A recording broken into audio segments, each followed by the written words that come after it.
আসিফের কাজের যে ধারাবাহিকতা সেটা তো আমি বজায় রাখবই। তারুণ্যের উৎসব নামে একটা খুবই ভালো একটা প্রোগ্রাম করেছেন। আসিফের কাজের যে ধারাবাহিকতা সেটা তো আমি বজায় রাখবই। প্লাস নতুন কি করা যায় সেটা দেখব। 2 মাস খুব অল্প সময়, তবু আমি ঠিক করেছি 2টা আমার লক্ষ্য থাকবে। একটা হচ্ছে যদি কোনো রকম দুর্নীতি বা অনিয়ম বিরোধী কোনো পদক্ষেপ নেওয়ার স্কোপ থাকে তাহলে সেটা নিব।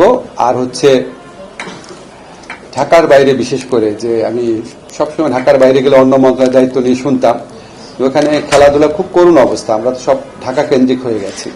ঢাকার বাইরে যে স্টেডিয়ামগুলো আছে, তারপর আপনার বিভিন্ন আমাদের মন্ত্রণালয়ের বিভিন্ন অফিস আছে, সেগুলিকে কিভাবে অ্যাক্টিভেট করা যায় সেটা চেষ্টা করব। আপনারা দোয়া করবেন, সবাই ভালো থাকবেন। ধন্যবাদ। এখনকার বর্তমান রাজনৈতিক প্রেক্ষাপট তফসিলের পরে এটাকে আপনি কিভাবে দেখছেন স্যার? শৃঙ্খলা সঠিক সুষ্ঠু নির্বাচনের জন্য আপনাদের কি করা? এটা বললে আমার জিনিসটা থাকবে।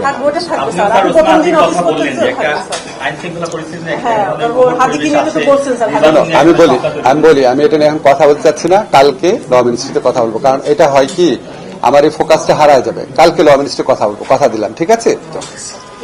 ওকে, ঠিক আছে, চলে যান। আমি বলবো, অনেক মিটিং থাকে তো এখন। ঠিক আছে, সবাই বেরোন।